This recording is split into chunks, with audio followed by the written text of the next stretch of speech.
आज हम बात करने वाले इस वीडियो में क्लास 11 के चैप्टर 16 का एब्जॉर्प्शन का टॉपिक है। आज हम लोग पहले पढ़ चुके हैं digestion, protein, fat and lipid. चलिए दोस्तों, ज़्यादा देर ना करते शुरू करते हैं।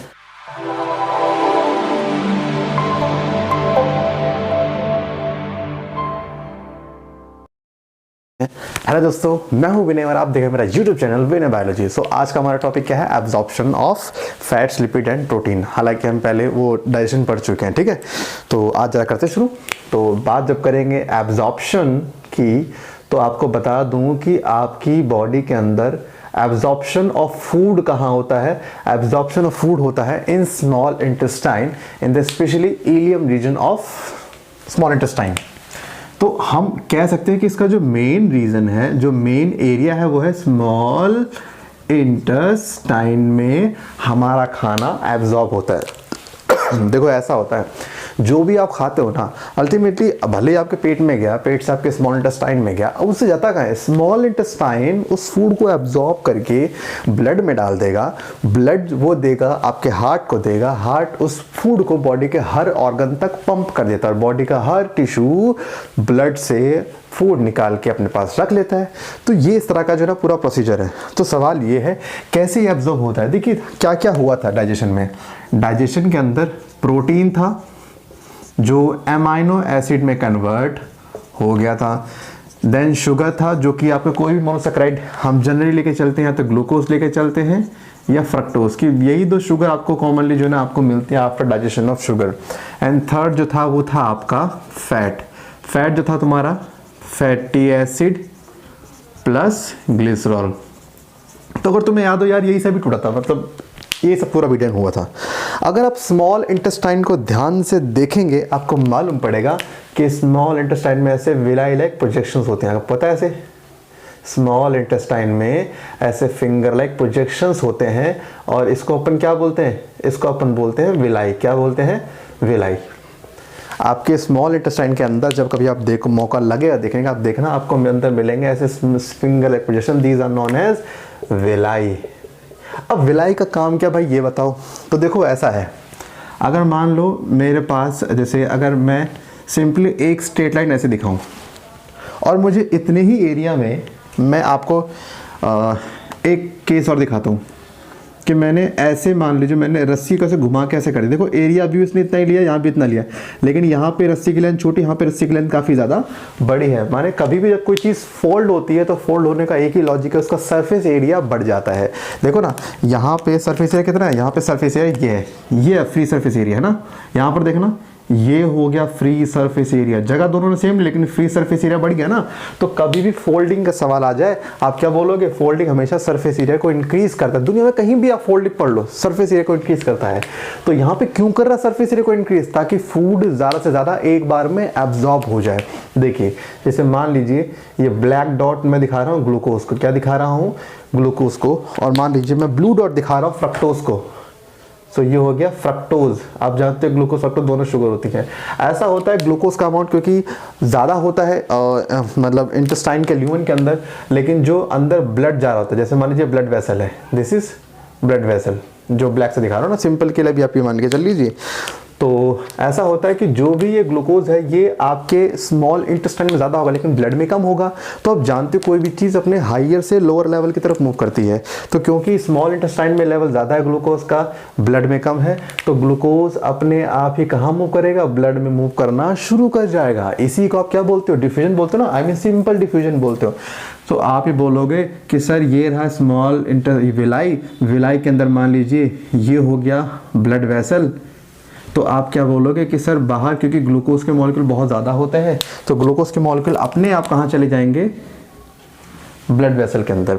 तो इसको बोलते हैं सिंपल डिफ्यूजन। लेकिन फ्रक्टोज भी, नो डाउट फ्रक्टोज भी बाहर ज़्यादा होता है, अंदर कम होता है, लेकिन फ्रक्टोज डायरेक्ट नहीं जा पाता। फ्रक्टोज को यहाँ पर जाने के लिए क्या होता है? फ्रक्टोज को जाने के लिए यहाँ पर एक लाठी की हेल्प लेनी पड़ती है। माने बुजुर्ग हो गया है फ्रक्टोज, इसको एक लाठी चाहिए, और उस लाठी का नाम क्या है? उस लाठी का नाम है सोडियम। माने फ्रक्टोज बिना सोडियम की हेल्प से इस ब्लड वेसल के अंदर नहीं जा सकता। आप जानते हो जब कोई डिफ्यूजन किसी की हेल्प से होता है उसको क्या बोलते हैं? उसको बोलते हैं फैसिलिटेटेड डिफ्यूजन। जी हाँ, हम क्या बोलेंगे? फ्रक्टोज होता है फैसिलिटेटेड डिफ्यूजन के द्वारा, लेकिन ग्लूकोज होता है सिंपल डिफ्यूजन। ये आपके नीट में पूछा गया कितना आसान है। F से फ्रक्टोज, F से फैसिलिटेटेड डिफ्यूजन। और सिर्फ फ्रक्टोज नहीं, कुछ अमाइनो एसिड होते हैं इसके साथ में जो इसके साथ साथ जाते हैं। अच्छा, यहाँ पर कौन है जो इसको लेके जाता है? यहाँ पर फ्रक्टोज को ले जाने वाला कौन है? Sodium ion. सोडियम आयन है जो फ्रक्टोज को स्मॉल इंटेस्टाइन से कहाँ लेके जाएगा? ब्लड वेसल में लेके जाएगा। तो इतना हम समझ चुके हैं कि शुगर का जो कहीं ना कहीं डिफ्यूजन के थ्रू सारा काम होता है। डिफ्यूजन मीन्स क्या होता है? जब भी कोई चीज़ अपने हायर लेवल से लोअर लेवल की तरफ जाती है, इसको अपन क्या बोलते हैं? डिफ्यूजन बोलते हैं। अब ग्लूकोज का सिंपल डिफ्यूजन, फ्रक्टोज का फैसिलिटेटेड डिफ्यूजन। फैसिलिटेटेड के अंदर किसी की हेल्प लगती है, लेकिन सिंपल में किसी की हेल्प नहीं लगती। देन बात करते हैं आपके जैसे, अच्छा देखो, इसके अंदर हमने शुगर की बात कर ली और अमीनो एसिड की भी बात कर ली, ठीक है, कि कुछ होते हैं जो सिंपल जाते हैं, कुछ जाते हैं आपके फैसिलिटेटेड। तो दोनों तरह सेम सेम आ गया शुगर प्रोटीन का। अब हम बात करते हैं मेन फैट का इशू है। फैट का बहुत बड़ा इशू है, तो मैं जरा फैट का आपको समझाता हूँ, ठीक है। तो मैं अभी आपको ना विलाई का एक बहुत ही सुंदर सा डायग्राम दिखाता हूँ। विलाई के डायग्राम में तो जैसे मान लीजिए ये विलाई हो गया, और यहाँ पर मान लीजिए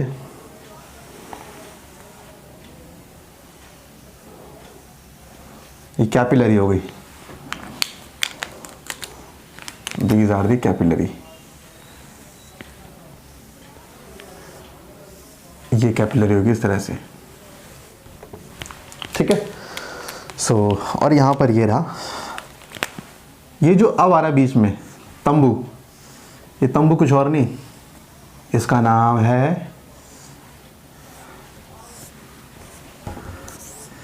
दिस इज लैक्टियल। अब ये लैक्टियल क्या बोला है?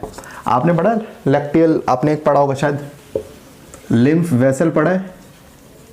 नहीं पढ़ा? बता दूंगा आपको। लिम्फ वेसल एक ऐसा वेसल जिसमें ब्लड का ये कंपोनेंट लिम्फ ट्रेवल करता है। सो ये पूरा लिम्फ वेसल है जिसके अंदर मिल्किश कलर का होता है लिम्फ। तो दैट इज क्या बोलते हैं? लैक्टियल मींस व्हाइटिश कलर से इसको बोला गया है। तो इसमें खून ट्रेवल नहीं करता, इसमें खून का एक कंपोनेंट ट्रेवल करता है जिसको आप बोलते हो लिम्फ। ये है ब्लड का रास्ता, यहाँ ये रहा ब्लड का रास्ता, ये है ब्लड का रास्ता। तो आप जो शुगर और जो आया था ना, जो भी आया था वो कहाँ आया था? वो एक्चुअल में इसके अंदर आया था, कैपिलरी। वो लैक्टियल के अंदर बिल्कुल नहीं आया था। लैक्टियल में ब्लड है ही ना, कहाँ से आ जाएगा? तो हम क्या बोलेंगे, जो शुगर था, जो अमाइनो एसिड था, वो सब इसके अंदर है, लैक्टियल के अंदर नहीं है, ठीक है। सो अब सुनो, ऐसा होता है भाई, मान लो ये रहे फैटी एसिड और ये रहे ग्लिसरॉल। आपको पता है फैट टूटने के बाद दो ही चीज़ें बनाता है, फैटी एसिड और ग्लिसरॉल। सो ये ग्लिसरॉल हो गया। अब दोनों को अंदर भेजना होता है, कैसे भेजें भैया? ऐसा है, ये जो विलाई के जो मेम्ब्रेन है ना, ये नज़र रखती है कि कौन कौन हमारा जाना माना, कौन हमारे लिए अननोन है। तो इसके लिए नोन कौन होते हैं? विलाई बोलता है कि जिसने ऊपर से लिपिड के कपड़े पहने होंगे वो मेरा होगा, और जिसने लिपिड के कपड़े नहीं पहनेंगे वो मेरे लिए अननोन होगा। तो अब इन्होंने लिपिड के कपड़े तो पहने नहीं है, तो क्या होता है, इनके ऊपर लिपिड के ऐसी कवरिंग बना दी जाती है, और जब इनके ऊपर लिपिड की कवरिंग बन जाती है तब इस चीज़ को बोलते हैं मिसेल। क्या बोलते हैं? मिसेल। और ये मिसेल आता है, और आने के बाद आपको पता है भाई, वही बात है जैसे किसी पार्टी में जाते हैं तो अपन लोग होता है ना कि आप कार्ड तो मिला नहीं है, लेकिन आपने ऊपर से ड्रेस डाल लिया, क्या पता है इसी ड्रेस से मेरे को एंट्री अंदर मिल जाएगी। आप जा रहे शादी पार्टी में, उसी ड्रेस को देखे कि हाँ चल ठीक है, अच्छा कपड़े पहन के ठीक ठाक, चल कोई नहीं खा ले, तो अंदर जाते फिर अपना काम चालू कर देते। सेम ऐसे ही आता है यहाँ पर आने के बाद, लेकिन यहाँ पर थोड़ा सीन उल्टा है। यहाँ पर ऐसा है, ये आएंगे और आने अपने कपड़े जो है बाहर उतार देंगे। कपड़े मतलब सब कुछ नहीं, सिर्फ जो ऊपर से कोट पैंट पहना है उसकी बात कर रहे हैं। तो ऐसा होता है। मिसेल का मतलब जब फैटी एसिड और ग्लिसरॉल के चारों तरफ लिपिड की कवरिंग लग जाए, इसको आप बोलते हैं मिसेल। और मिसेल की टेंडेंसी ज़्यादा होती है विलाई के अंदर जाने की एज कम्पेयर टू नॉर्मल। अब आता है तो यहाँ पे कवरिंग तो बाहर छूट जाती है, लेकिन जो अंदर ये आपका फैटी एसिड ग्लिसरॉल है ये मूव कर जाता है कहाँ? अब सुनो कहाँ मूव करता है। ये जो मैंने सीधी लाइन दिखाई, यहाँ पे सेल्स होते हैं। एक्चुअल में क्या होते हैं? सेल्स होते हैं। यहाँ पे सेल्स होते हैं, मैंने सिंपल लाइन दिखा दी है। अब ये जो चीज़ आएगी ये सेल के अंदर आएगी ना, जैसे मान लो ये सेल हो गई, ये सेल होगी, तो ये रहा फैटी एसिड और ये रहा ग्लिसरॉल, ठीक है। और ये दोनों मिल जाता है किसको? ये मिलता है SCR को, स्मूथ एंडोप्लाज्मिक रेटिकुलम। अब आपने उसको दोनों चीज़ दे दी, ये दोनों को मिक्स कर देगा, क्या बना देगा? फैट बना देगा। अब फैट बनने के बाद क्या होगा, अब भैया फैट बनने के बाद इसके ऊपर एक प्रोटीन की लेयर बनेगी। क्या बनेगी, प्रोटीन की लेयर बनेगी। और अब जो चीज़ बनेगी इसको बोलते हैं काइले माइक्रोन्स। क्या बोलते हैं, काइले माइक्रोन्स। अब ये चीज़ यहाँ से कहाँ आ जाएगी, लैक्टियल में आ जाएगी, और यहाँ से ये जो फैट है बॉडी में ट्रेवल करेगा। तो कितना आसान था ना, आसान तो नहीं था। पहले मिसेल बनता है, देन उसके विलाई के सेल में आने के बाद मिसेल ना बन के अब बनता है काइलो माइक्रोन। ध्यान रखना, काइलो माइक्रोन में प्रोटीन की लेयर होती है, लेकिन मिसेल में लिपिड की लेयर होती है, बहुत मतलब चारों तरफ। तो यहाँ पर इस देखो सवाल पूछा था कि लिपिड का ऐसा क्यों उल्टा सीधा है। देखो ऐसा है, लिपिड जो है ना वाटर इनसॉल्युबल है और ब्लड में जा सकता है, क्योंकि ब्लड में इसलिए क्योंकि वाटर इनसॉल्युबल इसलिए ब्लड में एंटर नहीं करता। कहाँ एंटर करता है, लिम्फ में एंटर करता है। सो इस बात का याद रखिए कि फैट कभी आपके ब्लड में नहीं जाता, नहीं होता एब्जॉर्ब। सिर्फ शुगर और प्रोटीन आपका एब्जॉर्ब होता है किसके अंदर, इन ब्लड। अच्छा तो चलो ये था, बाकी मैं आपको थोड़ी बहुत जानकारी दे दूँ कि विलाई जो होता है, विलाई के ऊपर भी ऐसे बहुत सारी ऐसे फिंगर एक पोजिशंस होती हैं जिसे आप बोलते हो माइक्रोविलाई। क्या बोलते हो, these are known as microvilli. तो विलाई के ऊपर भी क्या होते हैं, ऐसे पोजिशन को बोलते हैं माइक्रोविलाई। एक बात और, दो विलाई के बीच में, जैसे मान लो ये होगा फिंगर मेरे विलाई का, तो बीच में गैप है ना, ये इसको बोलते हैं क्रिप्ट्स ऑफ लिबरकुंड। जितने भी आपके इंटेस्टाइनल जूस के एंजाइम सीक्रेट होते हैं सारे इसी एरिया में होता है सीक्रेट, इसी एरिया में। तो उसका क्या बोलते हैं, क्रिप्ट्स ऑफ लिबरकुंड। जैसे ये ना, इसको बोलते हैं क्रिप्ट्स ऑफ सॉरी जरा खांसी वासी आ रही है, कोरोना वोरोना नहीं है मेरे को बस, हाँ क्रिप्ट्स ऑफ लिबरकुंड। तो ये जो आपको बीच में जगह मिल रही है इसको बोलते हैं क्रिप्ट्स ऑफ लिबरकुंड। तो यहाँ पर ये था इसका एब्जॉर्प्शन। सो कितना सिंपल है। अच्छा यहाँ से खाना जो भी आया स्मॉल इंटेस्टाइन में एब्जॉर्ब हो गया। अब जो स्मॉल इंटेस्टाइन में भी एब्जॉर्ब नहीं हुआ वो कहाँ जाएगा, जाएगा लार्ज इंटेस्टाइन के पास। और लार्ज इंटेस्टाइन में जाने के बाद पता है क्या होता है, लार्ज इंटेस्टाइन फूड एब्जॉर्ब नहीं करती, वो वाटर एब्जॉर्ब करती है। वो क्या करेगी, उस फूड से सारा का सारा पानी सोख लेगी। जितना पानी सोखेगी उतना वो हार्ड हो जाएगा, जितना पानी सोखेगी उतना वो क्या हो जाएगा, हार्ड हो जाएगा। तो अब सुनो कहानी। जैसे ये पहला एरिया आता है इसका, ये आपका इलियम हो गया, और ये आता है दिस इज कॉलन। ये इस तरह से होता है। पता है इसको लास्ट क्यों बोलते हैं,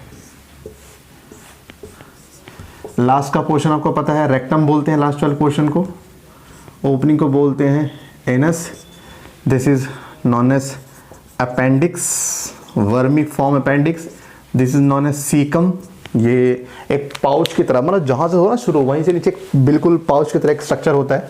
पहले ऐसे मानते थे कि मतलब हार्बीवोर एनिमल के अंदर ये चीज़ एक्टिव थी कि मानते कि जो उनका सेलुलोज का डाइजेशन था उसके बैक्टीरिया यहीं प्रेजेंट हुआ करते, तो वही काम करा करते थे। माने हमारे में काम करे, लेकिन पहले काम का हुआ करता था।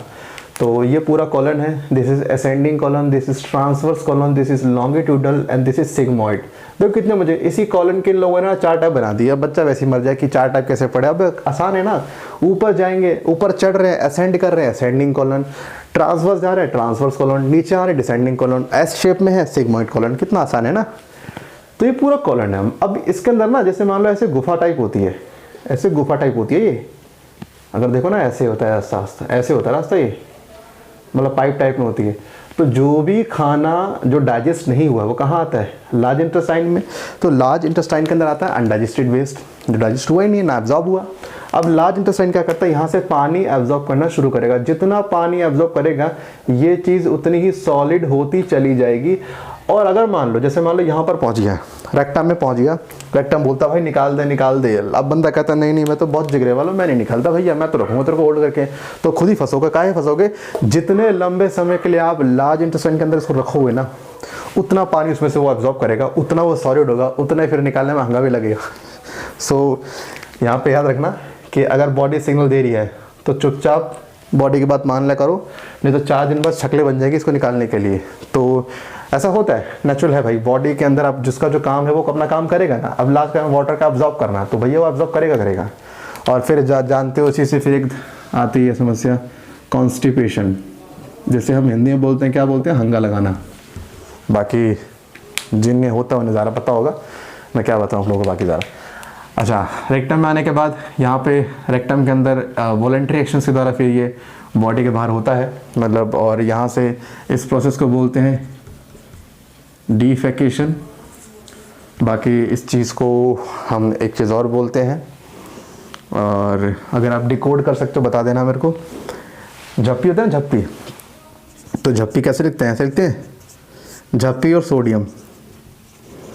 तुम में से अगर कोई हो बता देना कि इसको मैंने कोड वर्ड लिखा है, इस चीज़ को एक दूसरे नाम से, एक और नाम है उसको, हम अपनी भाषा में वही बुलाते हैं सब लोग, तो उसको मैंने थोड़ा सा इस कोड में लिखा है। तो झप्पी सोडियम बताना मुझे इसका मतलब क्या निकलेगा, ठीक है, लेकिन थोड़ा सा अजीब निकलेगा। अच्छा एक बात, जो भी होता है, जो भी सामग्री निकलती है, जो भी चीज़, ठीक है, उसे फीकल मैटर बोलते हो। और उस फीकल मैटर की अगर हम बात करें तो भाई वो फीकल मैटर काफ़ी स्मेली होता है, और वो जो स्मेली है इसका कारण कहीं ना कहीं है, कहते हैं हाइड्रोजन सल्फाइड गैस की वजह से। आधे लोग कहते हैं जी हाइड्रोजन, भाई साहब क्या पीछे का रॉकेट लगा रखा है क्या, मतलब धुआं ऐसे आग लगाओगे? ऐसा नहीं होता, हाइड्रोजन सल्फाइड गैस होती है जिससे वो इतनी गंदी स्मेल आती है। और बाकी यहाँ पर आपको बस बेसिकली इतना याद रखना है कि कैसे कैसे यहाँ पर एब्जॉर्प्शन होता है। तो देखो चैप्टर हमने बेसिकली पूरा पढ़ ही लिया है। हमने माउथ पार्ट, लीवर थोड़ा बहुत देख लिया था, पेनक्रियाज देख लिया था, गॉल ब्लैडर देख लिया था, देन डाइजेशन कर लिया था। सो यहाँ पे आपका चैप्टर होता है कंप्लीट। एंड देन डिसऑर्डर की बात अभी नहीं करूँगा, डिसऑर्डर हम एक वीडियो में बात करेंगे पूरी ह्यूमन फिजियो डिसऑर्डर की, ज़्यादा बेटर रहेगा आपके लिए। तो नेक्स्ट वीडियो हमारी होगी चैप्टर 17 के ऊपर। सो उम्मीद करता हूँ आपको आज की वीडियो पसंद है, और अगर आई है तो बिना लाइक और शेयर कर जाने का मतलब नहीं बनता। इतना तो आप कर ही सकते हो, आपके लिए इतने वीडियो बना रहा हूँ मैं, कब से बना रहा हूँ मैं, ठीक है। सो चलिए दोस्तों, फिर मिलते हैं नेक्स्ट वीडियो में नए टॉपिक के साथ। जब तक के लिए सब तक रहें सावधान रहें, देखते रहें Vinay Balaji, tata bye bye, शब बखैर, लव यू ऑल।